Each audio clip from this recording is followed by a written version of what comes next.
सिर्फ current affair पढ़ो और सिलेक्शन हो जाएगी, सिर्फ करंट अफेयर पढ़ो और प्रीलिम्स आपका 120 प्लस आ जाएगी। Is it really possible? और सिर्फ ऐसा नहीं कि collection of the facts are there, UPSC में इन डेप्थ नॉलेज होना बहुत इंपॉर्टेंट रोल प्ले करता है। और जो लिखते हैं इन भाई साहब को भी बोल देना चाहिए, जो भी लोग पढ़ा रहे हैं, भाई आप भी चलो पेपर देने चलो, आपके भी अटेम्प्ट पड़े हैं, पेपर देने चलो, चलो देखते हैं आपके उतने आ रहे हैं कि नहीं आ रहे। YouTube पे कुछ थंबनेल्स पढ़ के ऐसा लगता है कि जैसे यूपीएससी ने अपना सिलेबस ही गलत डिजाइन कर दिया है। ऐसा लगता है कि यूपीएससी ने जो दिया हुआ है history, geography, polity, economy, environment, science and tech, किसी चीज की पढ़ने की जरूरत नहीं है। आप सिर्फ करंट अफेयर पढ़ो और 120 प्लस मार्क्स ले आओगे।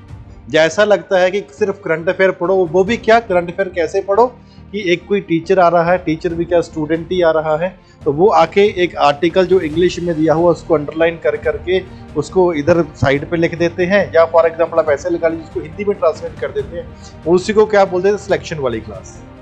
सिर्फ करंट अफेयर पढ़ो और सिलेक्शन हो जाएगी, सिर्फ करंट अफेयर पढ़ो और प्रीलिम्स आपका 120 प्लस आ जाएगी। Is it really possible friends? और मैं तो डेफिनेटली एक और बात कहूंगा, तो ये बोलते हैं ना कि सिर्फ करंट अफेयर से सिलेक्शन हो जाएगा, सिर्फ करंट अफेयर से 120 प्लस मार्क्स आ जाएंगे, तो बोला भाई साहब आपके भी तो अभी अटेम्प्ट पड़े हैं ना, बिकॉज खुद का भी प्री क्लियर हुआ नहीं है, अभी अटेम्प्ट भी है, तो आप ऐसा करो आप भी साथ में ही चलो, हम भी प्रीलिम्स का पेपर देंगे, आप भी प्रीलिम्स का पेपर देंगे, हम देखते हैं कि आपके 120 आते हैं कि नहीं आते। आप तो पढ़ा रहे हो, आपके देखते आते हैं कि नहीं आते। आई कैन डेफिनेटली से almost all of them would definitely fail in the prelims itself. कभी प्रीलिम्स खुद क्लियर नहीं हुआ है। एक फैंसी थंबनेल बनाना और एक यूपीएससी के लिए सही गाइड करना दोनों अलग अलग बात है। फ्रेंड्स, जो स्टूडेंट्स सीरियसली यूपीएससी की तैयारी कर रहे हैं, they understand one thing very clearly कि यूपीएससी ने history, geography, polity, economy, environment, science and tech, current affair syllabus दिया। करंट अफेयर में अगर आप प्रेसिडेंट का भी आर्टिकल आ गया और उस आर्टिकल के चलते चलते ही एडिटोरियल आ गया है और प्रेसिडेंट के एक दो आर्टिकल के नाम और पावर बोल दी, दैट डज नॉट मीन कि आपका प्रेसिडेंट का टॉपिक कवर हो गया। कोई इकोनॉमी का आर्टिकल आ गया है, या फॉर एग्जांपल आप इन्फ्लेशन के ऊपर कोई आर्टिकल आ गया है और इन्फ्लेशन क्या होता है थोड़ा बहुत एक दो तरीके का इन्फ्लेशन बता दिया, दैट डज नॉट मीन कि आपका इन्फ्लेशन का टॉपिक हो गया। एक फैंसी थंबनेल बना लेना और फैंसी थंबनेल के बाद और ये कह देना कि इसको 120 आ जाएंगे, इसी से आपकी गारंटी बैच हो जाएगा, that is not possible at all. आपको कॉम्प्रिहेंसिव तरीके से इन सब्जेक्ट्स को पढ़ना पड़ेगा। एंड जब यूपीएससी की बात करते हैं friends, it is not only prelims, और सिर्फ ऐसा नहीं कि collection of the facts are there, UPSC में इन डेप्थ नॉलेज होना बहुत इंपॉर्टेंट रोल प्ले करता है। And not only in depth knowledge but also correlation between all of them. For example economy में कोई टॉपिक आ गया, क्वेश्चन आ गया, उस क्वेश्चन की 4 स्टेटमेंट्स आ गई, जिसमें से 3 स्टैटिक पोर्शन से आ गया और एक फॉर एग्जाम्पल आपका आ गया करंट अफेयर से। That does not classify a particular question as a current affair question. आप भी इतने समझदार हो। और टोटली स्टैटिक भी नहीं है। क्यों? बिकॉज यूपीएससी का रिसेंट पैटर्न जो देखने जा रहे हैं पिछले 3 साल से, it is combining static plus the current affairs. तो इनसे बचने की कोशिश करो।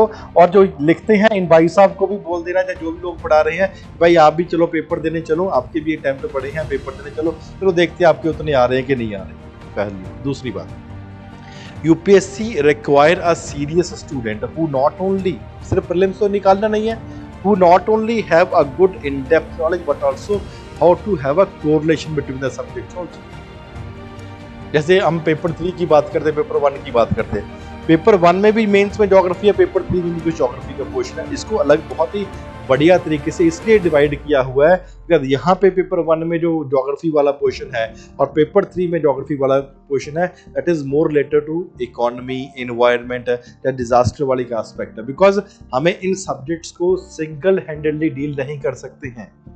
और करंट अफेयर में अगर पढ़ाते हुए कहीं वॉल्केनो आ गया, मानसून आ गया, दैट डज नॉट मीन कि आपने 4 लाइन मानसून के बारे में बोल दी, हिंदी में बोल दिया इंग्लिश को ट्रांसलेट करके, दैट डज नॉट मीन कि आपका मानसून वाला या वॉल्केनो वाला या कोई भी टॉपिक है। जो स्टूडेंट सीरियसली यूपीएससी की तैयारी कर रहे हैं, I would advise them to follow a very good pattern.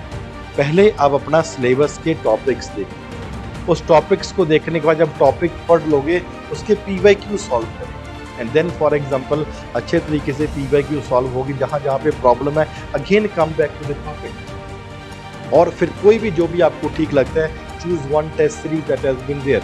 It is important कि इस पैटर्न में फॉलो करोगे, और ऐसे जो फैंसी थंबनेल्स आप अलग अलग चैनल्स के ऊपर देखते हो उनसे आप बचने की कोशिश करो। Comparatively there would be very good amount of chances कि आपका प्रीलिम्स का एग्जाम क्लियर हो रहा है। नॉट ओनली प्रीलिम्स, अकेला प्रीलिम्स निकालने से अधूरी खुशी से भी कुछ नहीं मिलने वाला।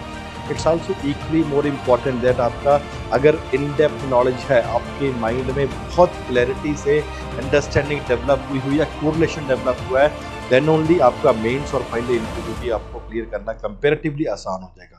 तो friends, it is not only current affairs.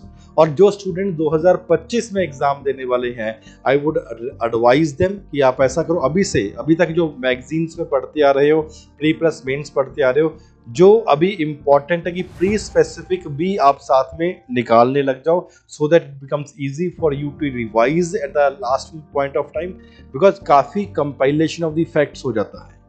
It is therefore important कि अच्छे तरीके से प्रीलिम्स की तैयारी करो। सिर्फ और सिर्फ करंट अफेयर या फैंसी थंबनेल्स के ऊपर दोस्तों मत जाना।